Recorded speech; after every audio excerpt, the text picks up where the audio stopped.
আসসালামু আলাইকুম। ভারতীয় একজন সিনিয়র সাংবাদিকের বাংলাদেশ, হাসিনা, আওয়ামী লীগ এবং মুসলিমদেরকে নিয়ে কিছু মন্তব্য দেখেন। বাংলাদেশের মানুষের সঙ্গে আমাদের যে ঐতিহাসিক বন্ধুত্ব ছিল তার ছেদ ঘটার সবচাইতে বড় কারণ হচ্ছে শেখ হাসিনার প্রতি আমাদের পক্ষপাত। যদি আমরা এই পক্ষপাত না করি তাহলে বাংলাদেশ এবং ভারতের মানুষের সঙ্গে মানুষের, রাষ্ট্রের সঙ্গে রাষ্ট্রের সম্পর্ক অনেক স্মুথ হবে। আমরা কেন পাশের বাড়ির জানলা দিয়ে নাক গলাবো? পাশের বাড়ির মধ্যে ধরুন স্বামী স্ত্রীর মধ্যে ঝামেলা হচ্ছে, আপনার কি রুচি যে আপনি তার মধ্যে নাক গলাবেন এবং গিয়ে স্বামীর বা স্ত্রীর পক্ষ নিয়ে অন্য পক্ষের গাল খাবেন? আমরা কেন? আমরা তো আওয়ামী লীগের ঠিকাদারি নিয়ে বসে নেই। বাংলাদেশের জনগণ যেই ভদ্রমহিলাকে কার্যত উৎখাত করে তাড়িয়ে দিল, একটা গণহত্যাকারী এক ভদ্রমহিলা, যিনি পরপর 3টে নির্বাচনে ভোট চুরি করে, ভোট লুট করে সরকারে এসেছিলেন, তার দায়টা আমরা আমি দেখেছিলাম প্রায় একটা 6 মিনিটের ভিডিও, যেখানে পুরোটাই অসাধারণ তিনি বক্তব্য রেখেছেন। সামান্য একটু তুলে ধরলাম। আসলে এই ভিডিওটা তুলে ধরার উদ্দেশ্য হচ্ছে, হিন্দু মাইনি সে মুসলিম বিদ্বেষী বিষয়টা এরকম না, মুসলিম মাইনি সে হিন্দু বিদ্বেষী বিষয়টা এরকম না। 3 ক্যাটাগরির মানুষ আছে। এক ক্যাটাগরি চায় যে শুধু আমরাই থাকবো, বাকি কেউ থাকবে না। এক ক্যাটাগরি চায় যে তারাও থাকবে, আমরাও থাকবো, সমান অধিকার। আর এক ক্যাটাগরি চায় হ্যাঁ তারা থাকবে, কিন্তু আমাদের পদতলে থাকবে, যেমনটা ভারতের বেশিরভাগ হিন্দুরা চায়, বাংলাদেশের এক শ্রেণীর মুসলিমরা চায়। মুসলিমদের মধ্যে পার্সেন্টেজটা খুবই সামান্য, কিন্তু ভারতের মধ্যে হিন্দুদের মধ্যে এই পার্সেন্টেজটা অনেক বেশি।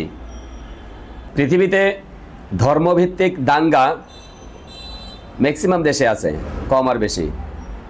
যে দেশের সরকার কঠোর, সরকার পক্ষপাতিত্ব করে না, সেখানে খুবই কম। তাছাড়া পৃথিবীর অনেক দেশেই আছে।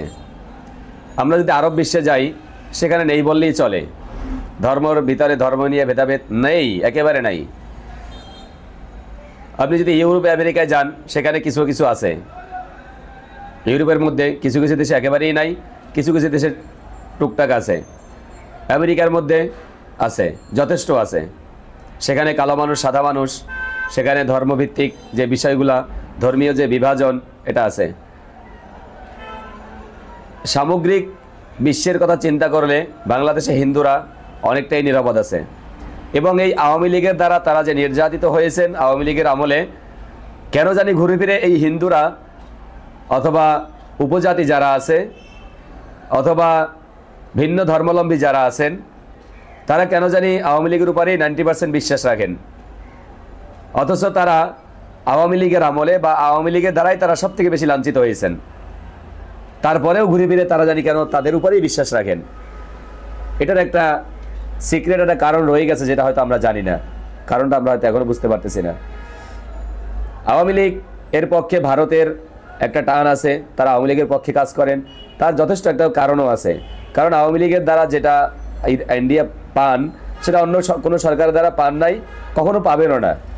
বিশেষ করে যদি বাংলাদেশের ক্ষমতায় জামাত ইসলাম বা এরকম কোনো রাষ্ট্রের দেশদরদি কোনো দল ক্ষমতায় আসেন, সেক্ষেত্রে ভারত কিছুই পাবেন না।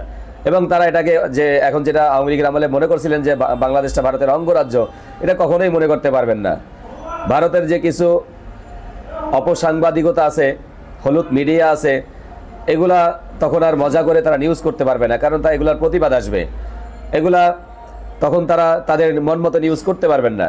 অথচ বাংলাদেশের যে পরিস্থিতি হয়ে গেল, বাংলাদেশের যে অবস্থা হয়ে গেল, বিগত দিনে যে হিন্দুরা আওয়ামী লীগের লেভেলে, আওয়ামী লীগের ছত্রছায়ায় যারা অত্যাচার করেছেন, তাদেরকে যদি রাজনৈতিক কারণেও সম পরিমাণ অত্যাচার করা হতো, তাহলেও বাংলাদেশে অত্যাচারের বন্যা বয়ে যেত এই হিন্দুদের উপরে।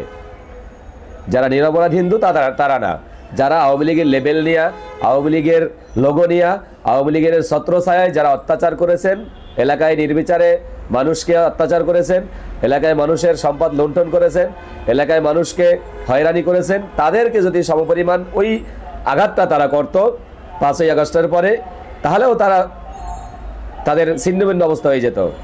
যেরকম বাংলাদেশের আমিরে জামাত তিনি যেরকম বলেছেন যে সংখ্যালঘু বলতে কোনো শব্দ নেই। কিসের সংখ্যালঘু, কিসের সংখ্যাগুরু? তিনিও বাংলাদেশে, আমিও বাংলাদেশে, তিনিও বাংলাদেশের মালিক, আমিও বাংলাদেশের মালিক, তাহলে তিনি কেন সংখ্যালঘু হতে যাবেন? এই কথাটা পৃথিবীতে এই আমিরি জামাতের আগে কেউ বলছেন কি না আমার জানা নেই। পৃথিবীর কোনো নেতা বলছেন কি না আমার জানা নেই। এটা হয়তো এরা প্রথমবারই ভিন্ন ধর্মাবলম্বীদের প্রতি বা সংখ্যালঘুদের প্রতি উদারতা, অনেকেই অনেক উদারতা দেখিয়েছেন, কিন্তু এই শব্দটা কারো মুখ থেকে আসছে বলে আমার জানা নেই। ধন্যবাদ।